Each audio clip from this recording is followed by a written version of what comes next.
You're listening to the Curious Equestrian podcast, produced by Horsemanship Journal magazine and hosted by me, Anna Louise. Now, through this podcast, we delve into the enigmatic world of horses, approaching every experience with empathy and a sense of wonder. Bringing together trainers, behaviourists and horse owners, each sharing personal, exciting stories that deepen our connection to these majestic animals.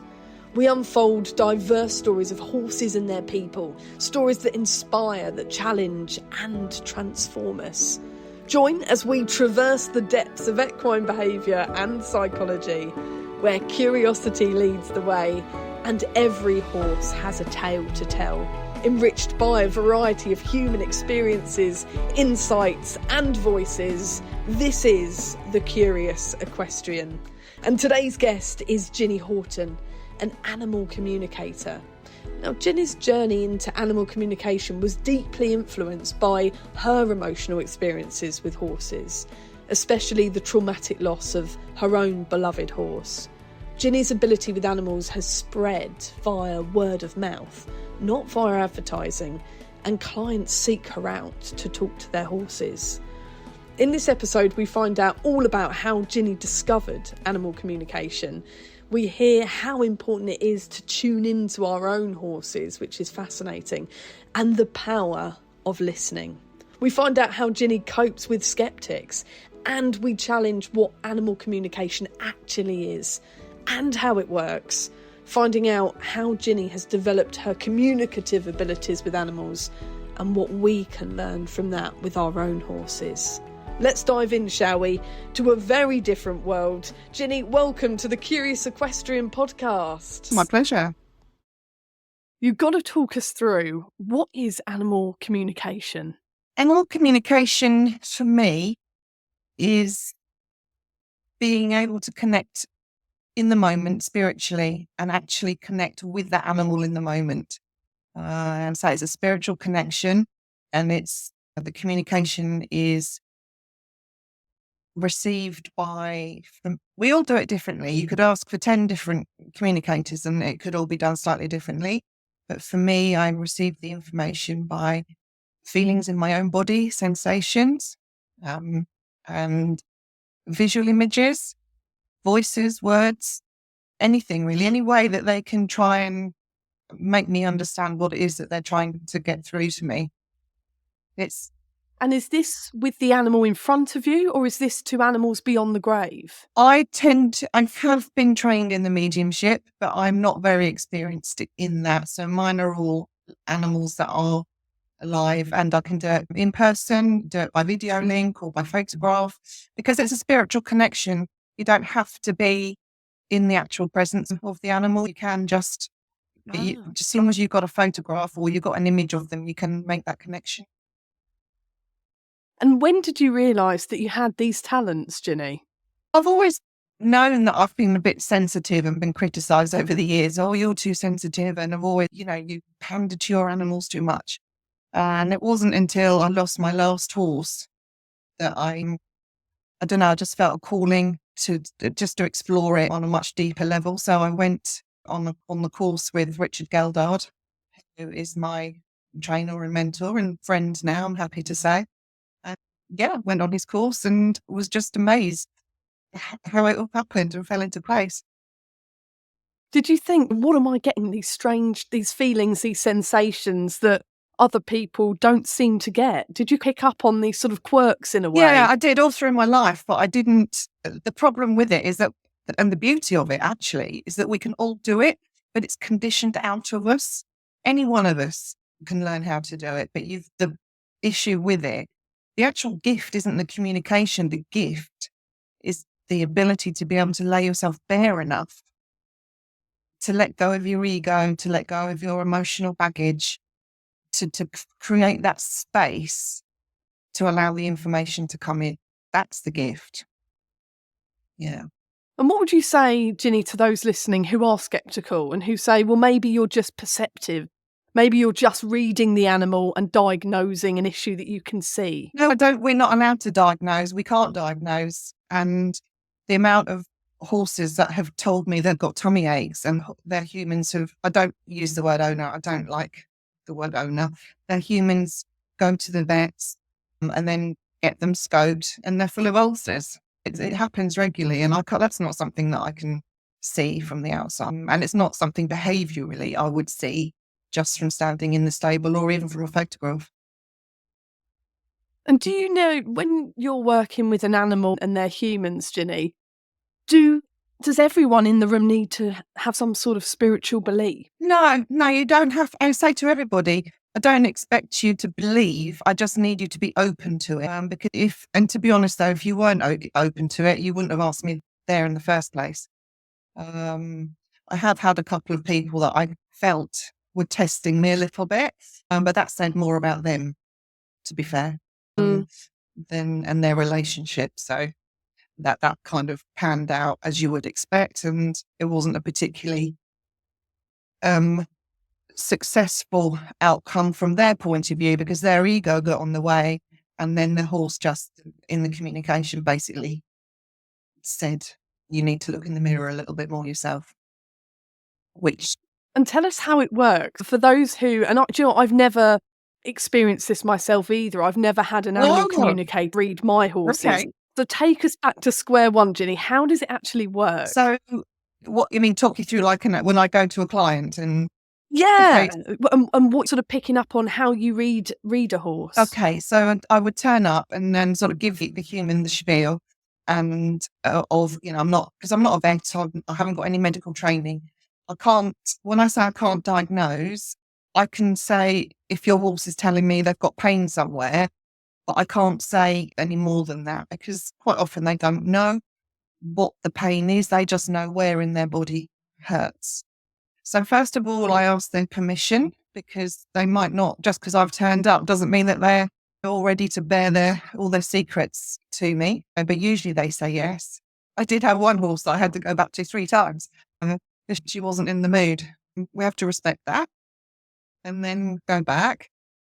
So once I've made the connection, the first thing I do is just stand for a few moments and see if they give anything to me, that I feel anything in my body or get any mental images or sensations like that. And quite often so my body would mirror theirs. My arms would be their forelegs and my legs would be their hind legs. And if I get pain in my knee, that would mean hock pain, or pain in my wrist, and be fetlocks and that kind of thing, or pain in my chest.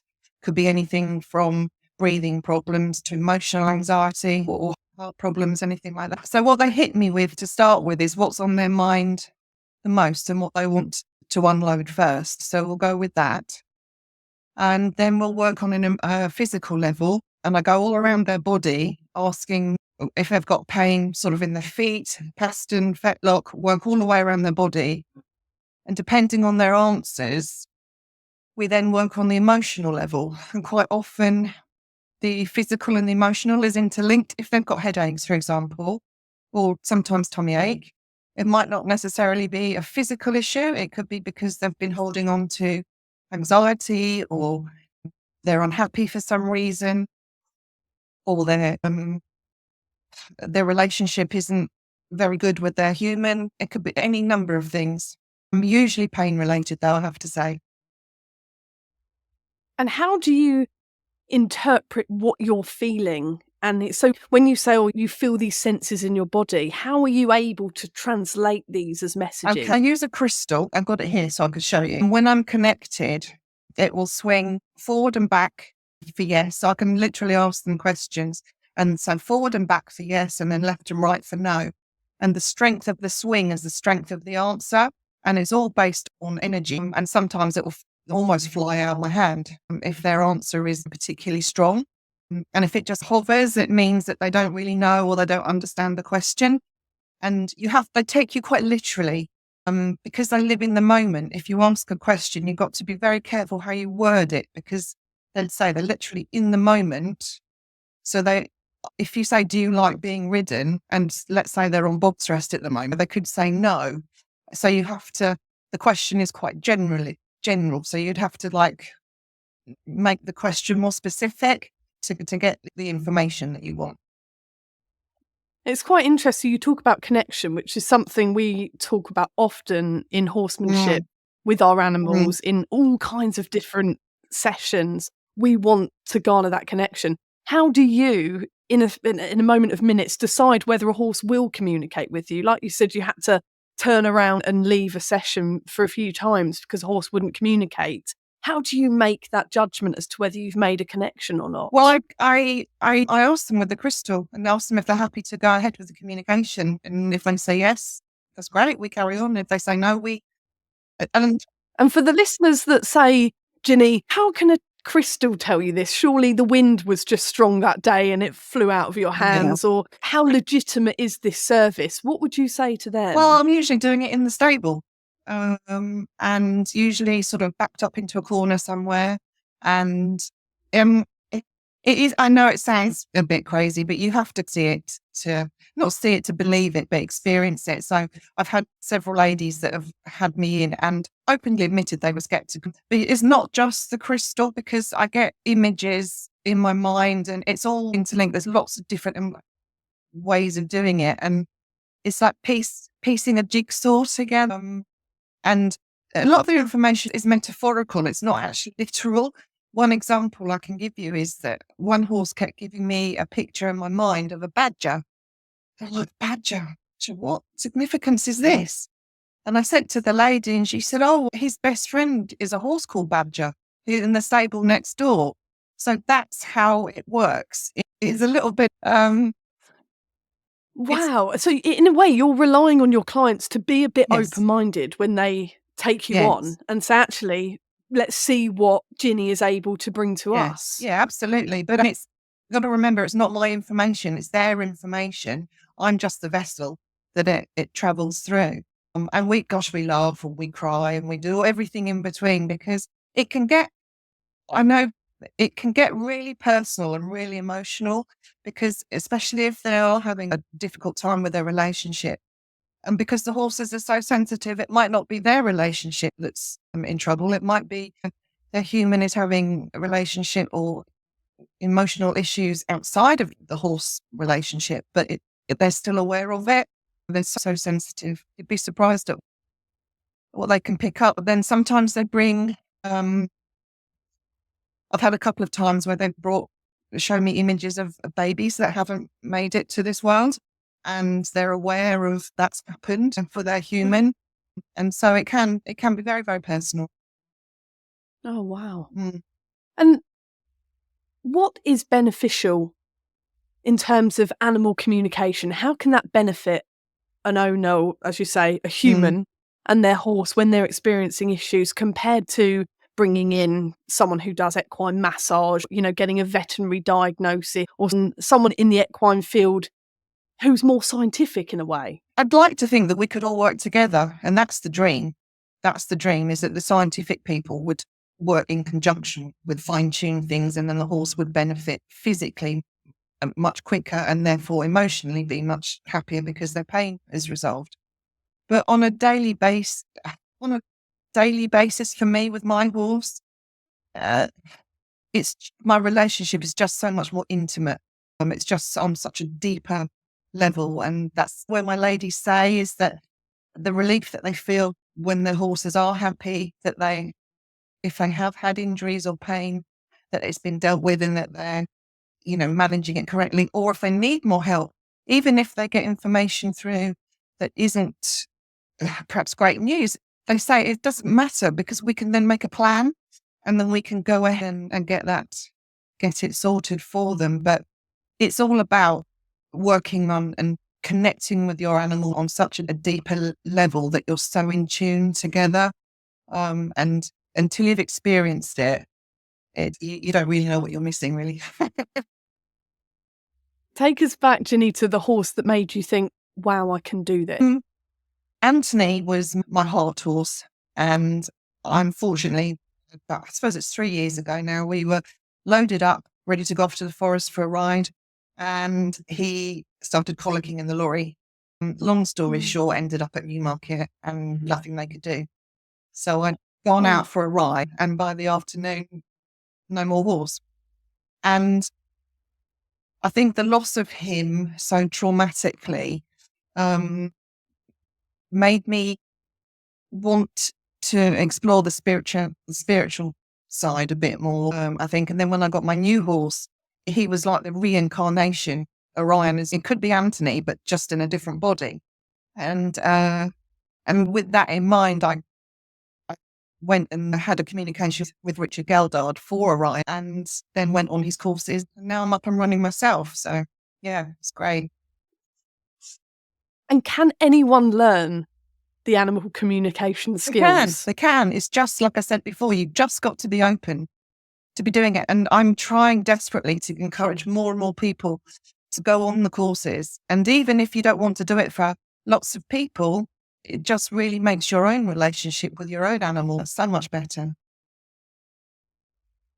And with our animals, we do struggle with behavioural issues throughout the lifespan of our time with our horses and miscommunications. How can your unique way of communicating with animals help to fix these behavioural issues that we might be experiencing? It helps because we can, a lot of the time, it's not a quick fix, but where I help with these things is I can explain to the horse why it's being done. There was a lady recently, she's had all sorts of problems. She has to wear a hard hat to worm her horse.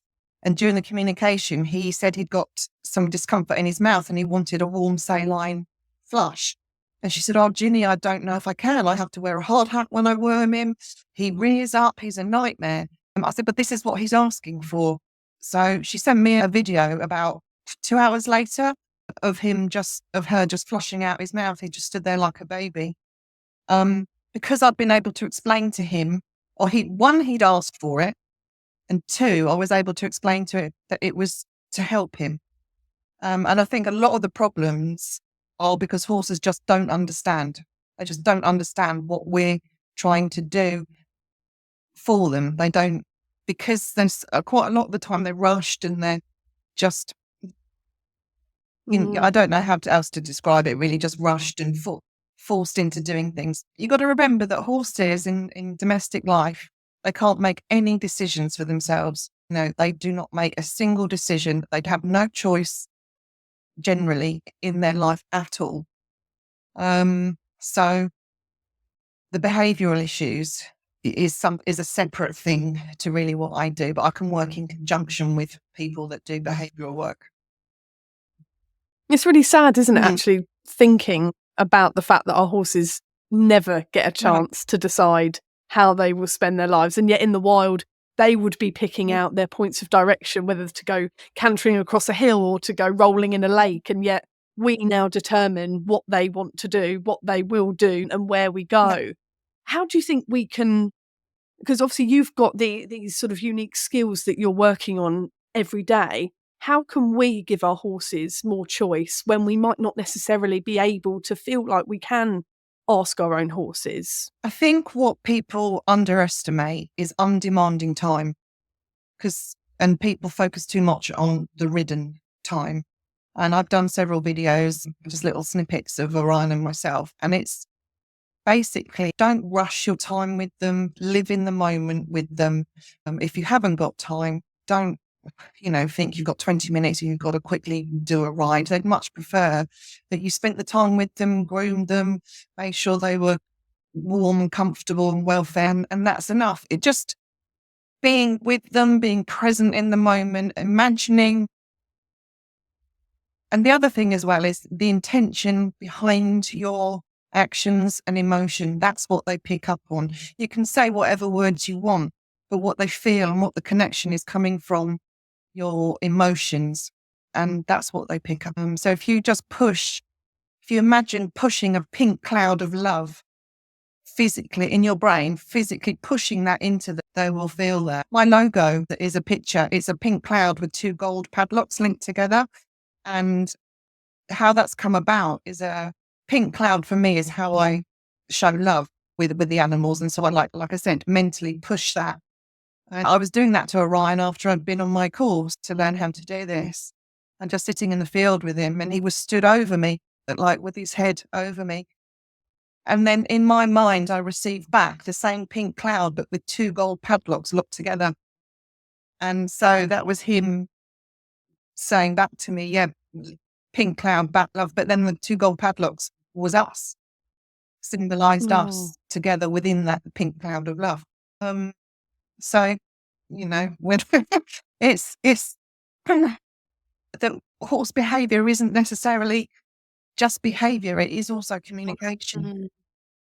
And do you think we actually miss a lot of signs? Definitely. Even the everyday person who doesn't tune into Yeah. anything more spiritual like yourself, do you think we're missing things almost flying over our head because we're in a rush or because we aren't sort of tuned into it? Yeah, and I say that as part of my preamble when I do the communications. I always say to I say ladies and mainly ladies, what you might see here, you see here, you'll perceive as normal horse behaviour. But in this scenario, you'll see that it's very definite communication. And because I've taken the time just to slow things down, yeah, it's so obvious. It's so obvious. You must have some remarkable stories. Take us through Yes. those times where the animal has communicated and you've been able to pick out problems with the horse or pain that they're experiencing and how you've actually helped change a horse's life. It's like I say again, it's not a diagnosis, but it's the thing is with horses, when they've got pain, it's only really visible when it's bad enough to be visible. I could be sitting here now, a terrible tummy ache, or you could, and we wouldn't know. Yeah. And that's the same with them. Just because then the only poor things is that we only know about it when it's bad enough to be visible or bad enough to need the vet, but we haven't seen the build up to that point. And the same after treatment. So many horses that I'm seeing are carrying residual pain once they've been signed off by the vets and said, yeah, they're good to go. Even 5-6 weeks later, they're still complaining of pain to me. So I just think things like that, giving them a little bit of extra time. If we were discharged from hospital, you'd come home, doesn't mean that you're ready to go and run a marathon. You're still going to feel perhaps a bit bruised and a bit tender for a little while. It's just being more considerate, really, about their actual, perhaps, their actual emotional and mental well-being as well as the physical. It's really interesting, isn't it? Because when we go to ride or we go to lunge, we're making sure they're not lame. We're making sure there's no visible sign of pain. And yet I will sometimes start a lunging session with my mare, my young mare called Winnie, and I will often think, gosh, some days, some mornings I wake up and I have awful stomach Yeah. pains or, I'll have period pains or, hormonal Yes, yeah. issues. And yet no one to the outside eye will know. Yeah. You mask it at work, don't you? And you just get on with it. And I often think, how is Winnie feeling today? Am I pushing? Am I asking too much by asking for trot to canter transitions and walk to canter transitions? Is it too much to put poles out? And I wish I knew how she was feeling. So I try and think, okay, is she being a little bit more reluctant today? Is that her telling me no? Or is that bucking episode her actually celebrating? And is she excited for the jump ahead? Because she can lose her head when a jump comes out and just explode in energy. Are these the steps we need to take in terms of joining an animal communication journey? Is this how we need to start thinking? Absolutely. And it's all about trusting your gut, trusting your judgment and just blocking out the outside noise. I know I don't need to say this to you, but there is no such thing as a naughty horse.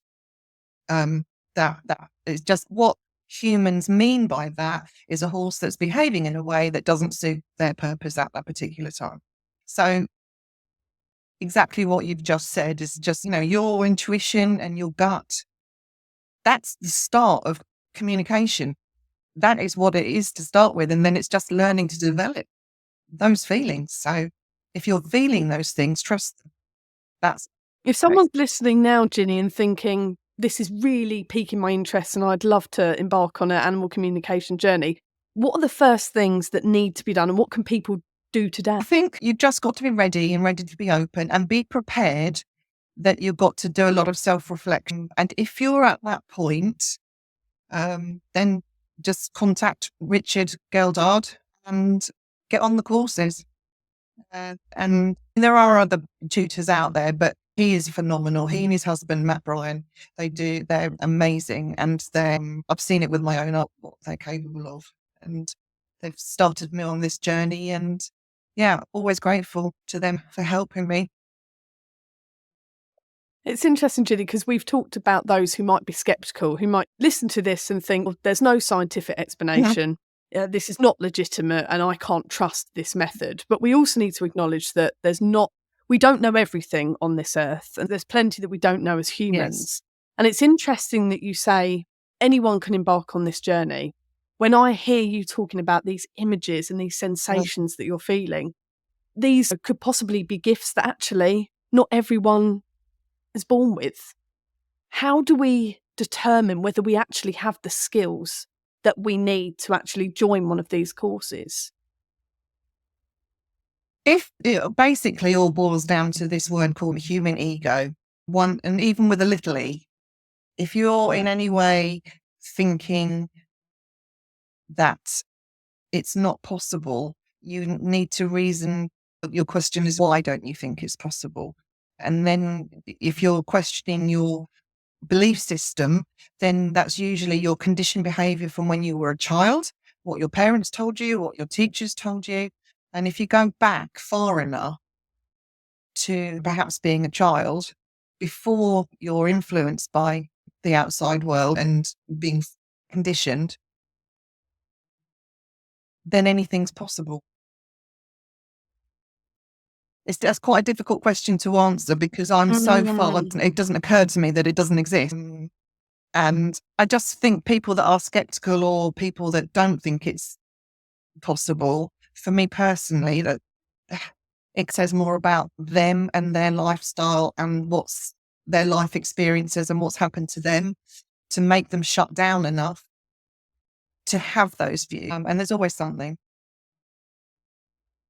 I find it so interesting because I think someone who can feel that almost transferable pain, that you can feel their pain in their hocks or a shiver in their leg, I wonder if those gifts are exclusive to you and a community that experience these signals that others don't. I firmly believe that everybody can do it. But again, you've got to be open enough to be aware that this might happen or can happen. And I within my community, it's just normal. It's just accepted that that's what happens. And obviously the people that are calling on me for help, they're open to it. The skeptics and the people that think it's all just mumbo jumbo, that stuff's white noise. I don't give it any credence, really. And do you always attract, Ginny, those clients that are part of your community? Because I know you've mentioned that some people are skeptical. How do you personally deal with clients that are looking at you maybe with a slight side eye and judging you, as it were? It must be difficult as someone who is greeted with this, you know? There's a couple of examples. There was one lady recently, lovely lady, very BHS, very skeptical. However, her best friend had me and was thrilled. So she was curious and open. And by the end of it, she was in tears and was a complete believer. And another lady, she I got there and she was basically telling me how naughty this horse was, how bad this horse was calling him rude names. And immediately I could see your relationship is broken. I don't even need to speak to him because I can just see by what the language that you're using to describe him. And she said, well, he knows I'm not talking to him at the moment because he's broken my hand. Well, yeah, probably because, the way it was almost like a self-fulfilling prophecy that because she was behaving like that, he felt defensive. And so the circle continues. How difficult is that to then say to the owner, actually, let's turn the focus back on you because you are the problem? Yeah, that is very difficult. I've learned that if you say with respect, just add with respect on everything before you get to the hard truth. You have to say, I say to them, I can't, and this is actually quite an important point. The information that comes through, I can't flower it up to make it sound nicer to the human, because if I do that, it can change the meaning and change the intention. I tried doing that just when I first started out because I thought I was being kind to the human, but then that wasn't what the horse said and it wasn't what the horse wanted. So I quickly learned that wasn't productive. Again, it comes back to ego, because if you genuinely want your horse to be heard and want to improve things, some home truths, okay, the truth hurts, but if that's what needs to be addressed, that's what you need to go through. And you need, quite a lot of the times I say to people, I'm really sorry, but there's going to have to be some self-reflection, some looking in the mirror here, because your horse feels like this. And so let's think how we can improve that for both of you. And how much are often the horse's behavioural issues or problems that are being experienced? How often is it that the owner or the horse is human? How often are they the problem in the scenario? Oh, a lot of the time. A lot of the time. Because even when the problem is pain related, the human quite often sweeps it under the carpet and waits for it to get really bad, or doesn't want, just sort of thinks, oh, well, it's not that bad, and glosses over it. But then you're damaging the trust in your relationship, because if the horse is a little bit lame and you've noticed it, but you carry on riding them anyway because you've got a show at the weekend, you're damaging the relationship so badly, because the trust isn't there from them, because you're not helping them when they need it. It's quite interesting. And you mentioning earlier about people rushing around because there's a lack of time or because they want to achieve something with their horse within a certain period of time. Do you almost have to re-educate some of the owners and the horses humans that you're dealing with as clients? Definitely. And go back to this undemanding time. And it's such a shame that people on livery yards feel such peer pressure to, if they're sitting having a cup of tea in their stable with their horse, just chilling for 10 minutes, that gets laughed at or isn't, considered to be okay. But again, they're usually the ones doing the laughing are usually the ones with the difficult horses. I say difficult, you know what I mean, but it's it's can't underestimate the amount of positivity and that you get from just being in the moment, doing nothing with your horse. It's so powerful, because what communication and horses, they come from unconditional love. They love us. They just love us. Animals just love, because they've got no other agenda. Not like humans. I will love you if I can ride you. I will look after you and love you if I can compete you. Oh, now you've been injured and you're getting a little bit old. Not really sure what I'm going to do with you now. That isn't unconditional love. And I know that life changes, and I know that people have horses to enjoy and to compete. That's absolutely fine. But what needs to change is the intention behind that. If you can do it as a partnership, that is so much better than being a dictatorship, basically. How do you address these issues when you're with a client who does think that way and who does have X amount of horses to compete and to get those titles and those ribbons? I kind of use Carl Hester as an example.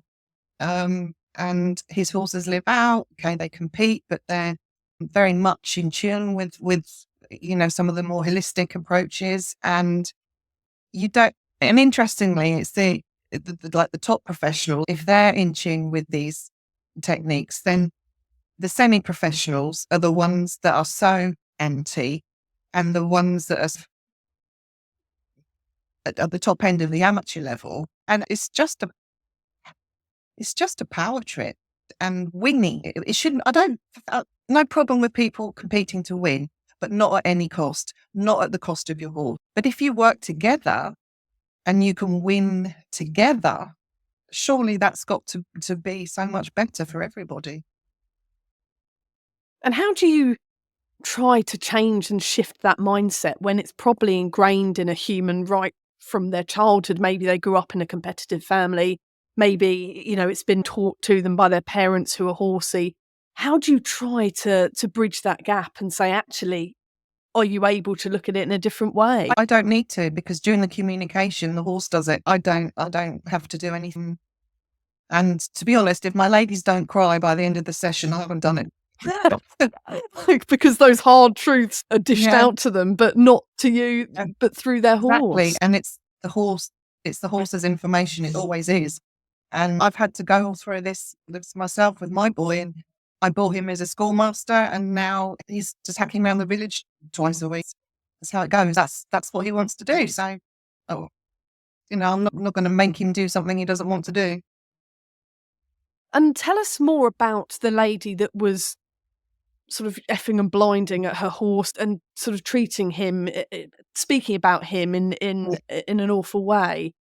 How did you approach that dynamic before you even reached her horse? Said, look, before I carry on with this communication, I can already tell that you're quite upset about the situation. And there may be things that, that you'll need to look in the mirror and you'll need to address yourself. Are you okay with that? And if so, we'll carry on. But interestingly, as I went through the communication and I was saying about pain in the SI, in the sacroiliac, and then she said to me, well, I don't need you to tell me that. And I said, oh, okay. And I wanted to say, well, what am I doing here then? She went on to tell me everything that she knew about this horse. And I'm like, why am I here? And I just calmly said, would you like me, do you want me to carry on? You've asked me here. You seem to know everything about this horse anyway. You're telling me everything about that you think of this horse. You know everything. Do you want me to carry on? Oh, yes, please. But at the end of it, she basically said, I knew all that anyway. How do you deal with someone so defensive? You have to realize that the problem is that it's not personal. They've got issues going on themselves and they're just taking it out on everyone else around them. The negativity and the toxicity in that communication was something I've never, haven't experienced that level of it before. So in some ways that horse was helping me learn how to deal with that situation. But unfortunately, I could only help him as much as I could by being his voice. And then in those circumstances, I have to say quietly, sorry, mate, but I've done what I can. I know you know that I can't change things, but at least you've had your voice. And we can only hope that perhaps she'll go away and think about what's been said. And even if it makes a small change, it will still be better for him. I was going to ask how you feel having to walk away from a scenario like that, having not had the satisfaction of feeling like you've made a positive change. It's difficult because you want to help everybody and every relationship and every horse. I just have to hope that she'll take something away from it. And I know that the horse has released some emotional trauma, so I do know that I have helped the horse. But it's a bit like, as humans, when we've had a bad day, we can go home and have a good cry. The next day, nothing's changed. We've still got to go and do everything that we normally do. But because we've had a good cry, we've managed to let it out and we feel a little bit better. In those scenarios, that's the best I can liken it to. But no, it's heartbreaking. But it's their journey. I hate to use the word journey, it sounds so cliche, but it is. And perhaps that horse is there to teach her something. And hopefully by you saying, actually look at the way you're speaking about your horse, maybe those harsh truths that we were joking, laughing about, but maybe they'll sing in a few days or weeks' time and she'll think, Ginny was right. How embarrassing that I spoke about my horse like that. And maybe we'll make change at a later date. Sometimes it, I guess, takes time. Yeah, and name calling your horses. I don't like to be called names. So why would you say, oh, you this and that? It's just because it's not the actual word. It's the emotion behind that word that they pick up on. So if you're calling them a idiot or something a bit more rude, that the behind those words is the emotion that they pick up on. So why on earth would they then want to be your loving partner when that's the emotion that you're... That's so true. I was thinking about if we were overseeing an argument in a foreign language, we could tell by the gestures and the energy and the sort of way that we say the Yes. words, wouldn't Yes. we? We'd be able to tell by the sort of almost the spit Yes. that comes out the Exactly. mouth that it's a negative and it's a horrifying thing to witness. So you can only imagine what the horse is picking up. And using that woman as an example, what do you think that horse was picking up from their relationship and the problems he was facing, do you think, by the owner's emotional state when you got there? Well, he was defensive. He didn't want to be ridden. He didn't want anything to do with her, basically. He just, whoa, this is too much. And the fact that he was saying that he'd got tummy ache and he got pain in the SI as well, got physical issues. And then if she was calling him a twat and then just getting on and riding anyway, there's just no relationship there at all. It's what we call abuse, isn't it, in our human to human relationships. So why not see it as abuse when it's looking at human to animal? Exactly. And I can read between the lines so much more now, and I can pick up on, with the humans, more on what's not said than what is said. Because, when I go to the communications, the humans can give me all their story, but, that if it doesn't add up with what the horses say, then, they've got no reason to lie. Their brains don't work like that. And it's interesting you say that people have almost mocked your ability to be sensitive in your lifetime, but actually that is one of your powers. Definitely. And I guess I just wasn't ready before. And I suppose you have to have a certain amount of life experience and to really work, and confidence and trust in your own ability and your own what you want to do and your own passion. I'm so passionate about it. I just live and breathe it, really. And I just would really like to get on board with some scientific people. All I need is a vet or somebody just to collaborate, even as an experiment, just to see. And then going forward, it could change horse welfare dramatically, really. I've got a psychologist on board, working with her, because so many of the issues are emotions from the human. So she's helping, the people, because at the end of the day, I want to help their horses, but the humans still need help too. So I've managed to find an avenue for that as well. How do you think that collaboration with someone like a physio or a vet or someone scientific, as you say, how would that transform animal communication and the future of horse welfare, as you say? I think it would save a lot of people a lot of money and a lot of time, because it would be a bit like a triage. You wouldn't have to go through all, you wouldn't have to nerve block everything. You wouldn't have to x-ray everything. You could just go to the points or the place straight away. So horses, they know the pain, where they feel pain, but they won't necessarily know why, because they're not. I'm not a doctor. I know if my knee hurts, but I don't know why necessarily. And it'd be really interesting. And also it would then mean that the horses would know that their emotional well-being is being considered, and therefore they'd be more willing partners. So you'd just get an all-round much better relationship, and they'd be more willing to do the competing because they know they're not just machines. And do you think also it would help public perception? Because as you say, you've had a few instances where you've pinpointed pain and then a vet's gone in and done the x-rays, and then that owner has had the satisfaction of thinking, wow, this animal communicator has pinpointed an area. The vet, the science person has come in and actually proven it to be true. You think then you would feel more comfortable, and the animal communication industry as a whole feeling actually as though you've got some backup in a way?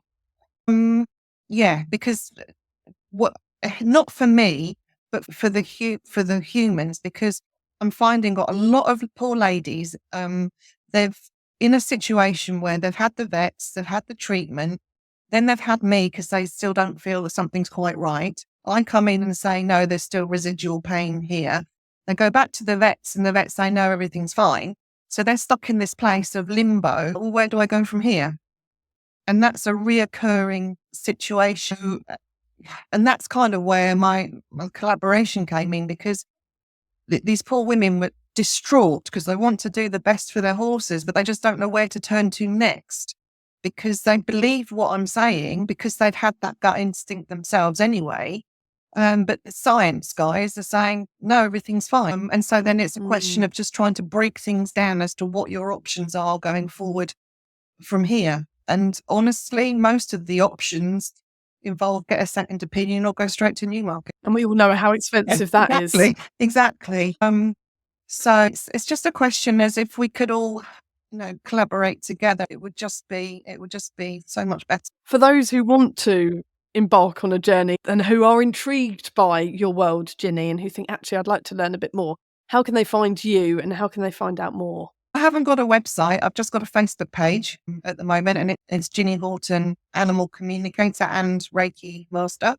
And just contact me through the website, and my phone number and contact details are all on there.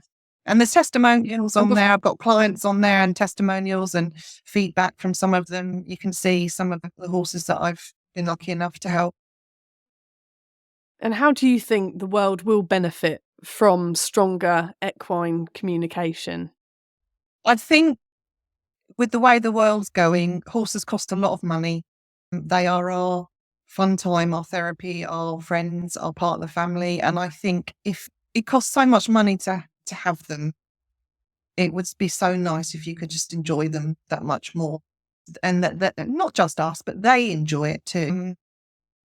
I see so many horses in industry that they don't have a choice in anything. But it would be nice if our pleasure horses, if you like, the horses that we go to work to pay for, that we live on baked beans so we can pay the vet bill. Tuna jacket potatoes.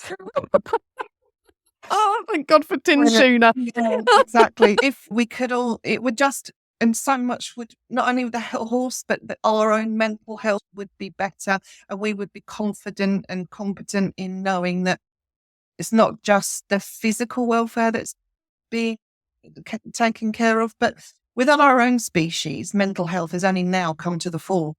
So I'm not surprised that the horse's mental health is so much further behind. Cats and dogs, they're in the home, so they're considered a lot more. People have cameras in their house and have all sorts of toys and things for, for their dogs and their cats. But the horses, they're just not.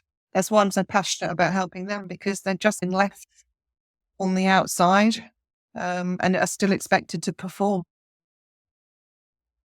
Ginny, thank you so much for letting us into your world. And for some listening, it will be a very different world to them. And I'm sure you've really sort of encouraged people to be a bit more open, a bit more curious as well. Yeah. And even for those who still remain skeptical about a more spiritual side, you've certainly taught us a lot about listening, about slowing things down, and about being perceptive and giving our horses choices. So thank you so much for sharing your insights into a whole new realm. Yeah, anytime you want me to come up to do yours, I will. Oh, I'll be so intrigued. Ginny, I think we'll have to film it. I'll be so interested. It would be good, because then you'd see it for yourself. And it's only until you've experienced it that then you can recommend it to other people. I don't advertise. All I do is word of mouth, because if you want this, you've got to be open to it and you've got to want it.